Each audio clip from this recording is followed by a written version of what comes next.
An epidemic swept through Memphis in 1878, and before it was done, it had killed more Americans than the late 19th century disasters of the Chicago fire, the San Francisco earthquake, and Johnstown flood put together. Welcome to ReachMD Book Club. I'm your host, Dr. John Russell.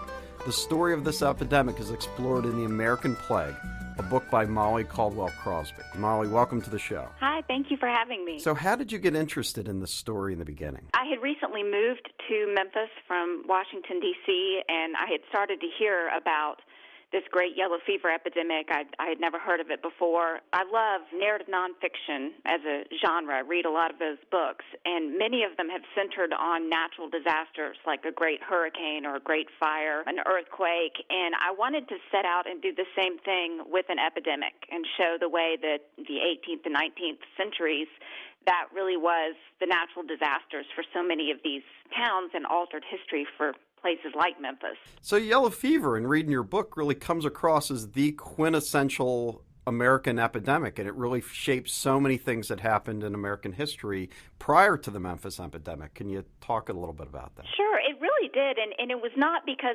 necessarily because of the death toll of the number of lives it took, because there certainly were a lot of diseases like cholera and typhoid that were routinely hitting cities and taking thousands of lives, but this one affected, for one thing, it was a very gruesome, terrible disease, much more than its name, yellow fever, really indicates. But it shut down cities for months at a time. They didn't know at the time that it was being spread by mosquitoes, but they would have to quarantine a city during the summer months. And for a place like Memphis or New Orleans, that really had a huge effect on local commerce. But even really before it was hitting the South, it was hitting New York City and Philadelphia and Boston, any of the port towns. And Philadelphia had a terrible epidemic in 1793 that also killed a tenth of their population. So it did have a great effect on a number of cities, and it has a few other kind of quirky things about it in history. It was used as one example of biowarfare. Someone tried to send a trunk of clothes from the yellow fever war to Abraham Lincoln in an attempt to assassinate him, and it helped precipitate the Louisiana Purchase. Napoleon lost 23,000 troops in the Caribbean to yellow fever and decided to leave and sell his land holdings. So for about 200 years, it was having an effect on a number of instances in our history. So how did yellow fever get to Memphis that particular summer?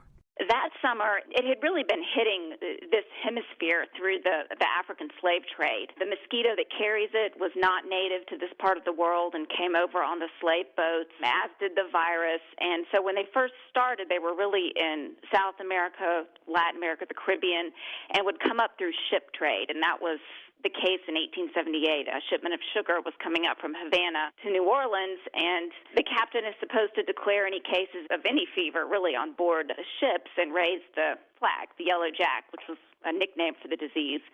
And he kept quiet about it because he didn't want to have his ship quarantined for a couple of weeks. And then New Orleans started to have cases of fever and the jaundice and a lot of the telltale signs of yellow fever, and they kept quiet about it, not wanting to be quarantined, and it just continued that way for several weeks until it made its way up to Memphis, which really had been thought to be too far inland to have the same devastating epidemics that the coastal cities had. Turns out that it actually had the worst in history. To that date, it was the worst urban disaster the U.S. had ever seen. So what was the public health response in the city of Memphis? At first, it was much like that of New Orleans. A lot of the physicians were sort of arguing over whether or not it was being spread by germs or if quarantining the city would help. They did keep it quiet from the public for the first couple of weeks when the outbreaks were occurring because they were afraid of the mass exodus that would follow. And once they did go ahead and announce it, they lost half the population in less than a week. So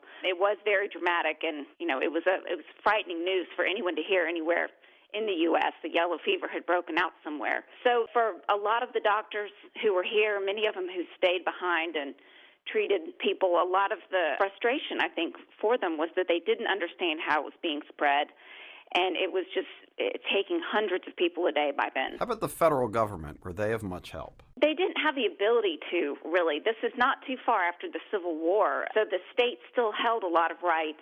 There was no FEMA to step in, and it was interesting when I was writing this book was about the time Hurricane Katrina hit.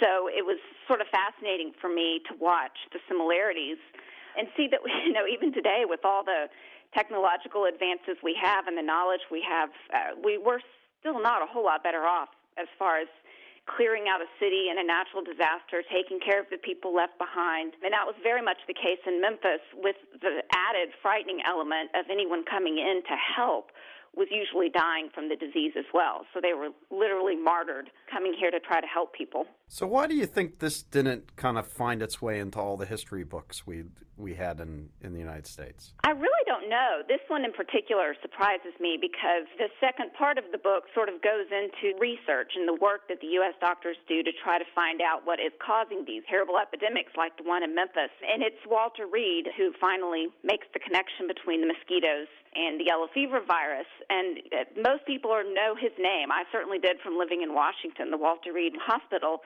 But I had never heard why he was famous or connected that story to yellow fever.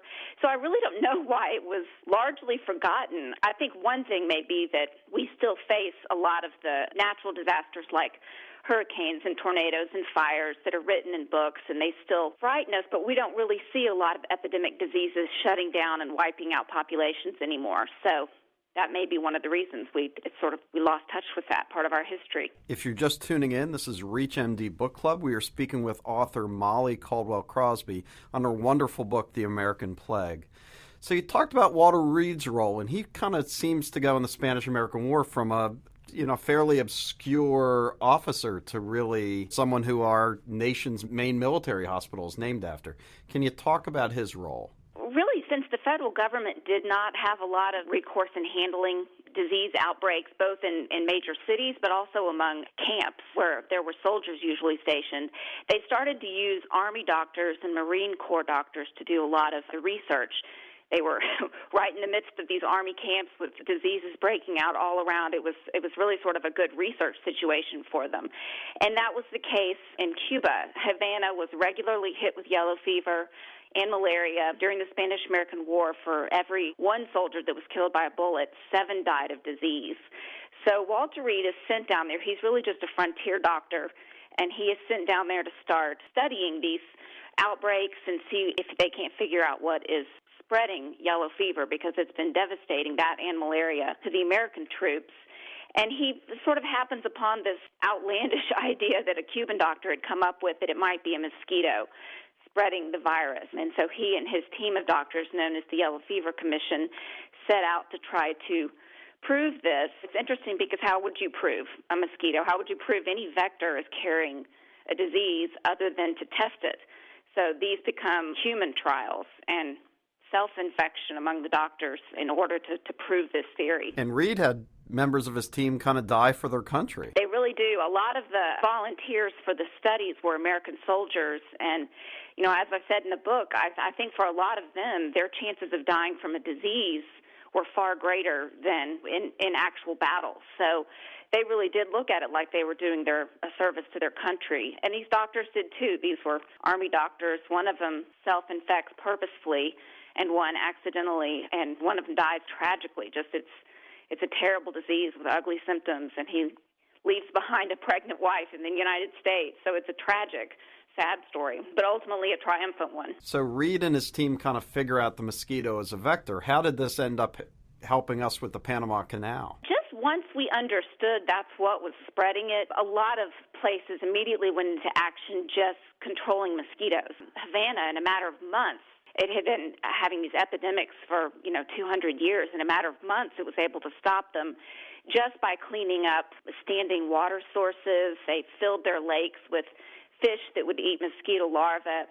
And this was a time period, both in Panama, Cuba, and in the southern United States, that we still kept a lot of standing water around homes. There wasn't good plumbing yet, and so people lived with water everywhere, and the mosquitoes were adapting to that and living among the people, and that made it so much easier to spread. Even today, we can see how hard it is to avoid mosquitoes in the summertime, certainly down here in Memphis.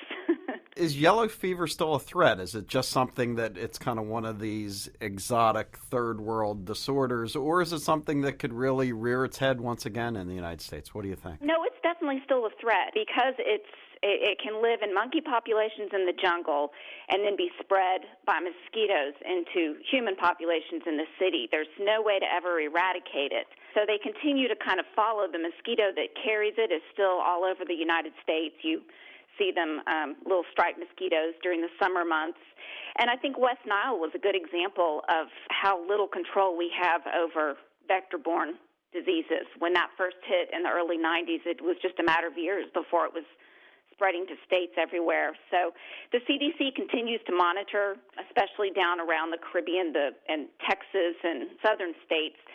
One of the things they can do, one of the tools, is to follow the mosquitoes that spread dengue fever. It's the same one that spreads yellow fever. So if they can kind of follow those outbreaks, they can test those mosquitoes. But it definitely remains a concern today. As I write in the book, that the World Health Organization only requires the reporting of 3 diseases: cholera, black plague, and yellow fever. So it's definitely still on their radar. I think you had an anecdote of someone who had come back from somewhere in the Amazon on vacation who hadn't gotten shots, who had brought yellow fever back to an American city. Yes, that person died, I believe, in Corpus Christi in Texas, but they've had 5 cases of Americans returning from the Amazon who did not get yellow fever vaccines. And all 5, even with the best medical care available, all 5 died of yellow fever, fortunately before it was able to spread any further in the population. But doctors today, seeing a case of this might not recognize it immediately. It's not something we see a lot in the U.S., so I think they monitor it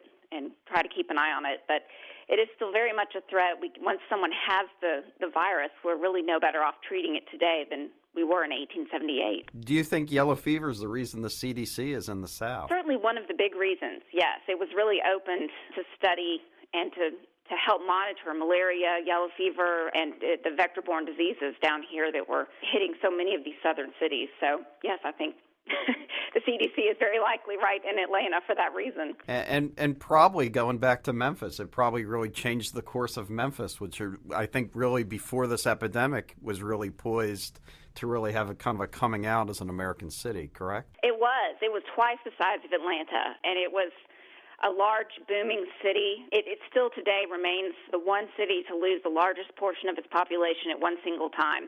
And so it's never really fully rebounded, and the demographics changed. A lot of the problems in the city today, whether they be politics or racism or education or poverty, a lot of them can be traced back to sort of the outcome of this particular epidemic. Thank you so much for being on the program. It's a wonderful book, The American Plague by Molly Caldwell Crosby. Thanks for being on the show. Thanks for having me. You've been listening to ReachMD Book Club. I'm your host, John Russell.